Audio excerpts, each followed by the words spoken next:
Are you buying your first home? Don't make these mistakes.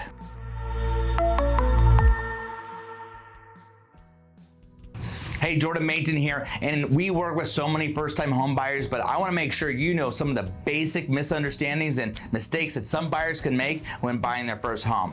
Number one, it's all about credit and debt-to-income ratio, right? So credit is obviously your credit score, and everyone's like, oh, I have great credit. Well, it's not just about having good credit. You got to have a good debt-to-income ratio. You know, if you're bringing in $5,000 a month, but you got $4,000 of bills every month, you're not going to be able to qualify.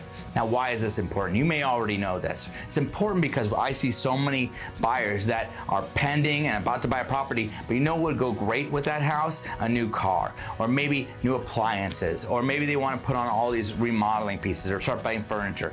And what happens is their credit gets hit, but more importantly, their debt to income ratio changes. And because of that, they're not able to qualify for the home anymore, and they actually lose out on the house and disqualify. So you want to make sure before you make any big purchases or change your credit or do anything on that lines that you talk to your real estate broker and also your mortgage broker so you don't mess up your credit history, right?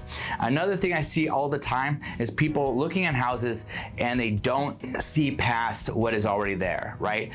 For example, they go into a house and they don't like the layout, or they don't like the paint, or they don't like the situation. Well, it may be that that property could have some renovations and actually end up being a better property than if you were to increase your budget by $50,000, $100,000 and make that difference. And sometimes getting the new shiny house isn't as good of an investment than if you were to get an older home and make some changes to it.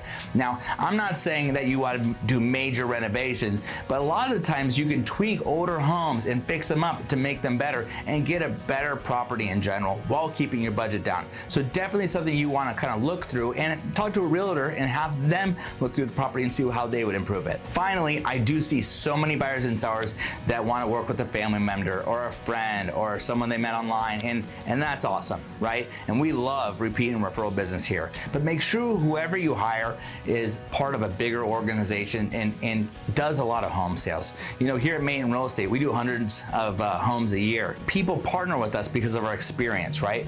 And where does experience come from? It comes from doing the same thing over and over and over again. We've been doing this for over a decade, right? And as much as I think you'd like to give your friend a chance, or your cousin, right? As long as they're doing a good production amount that's giving you that experience, then awesome. If not, you may be putting yourself in a situation where you could end up with some sort of liability. You're not, increasing your investment. And so you really want to be careful about who you're listening to and getting your advice from.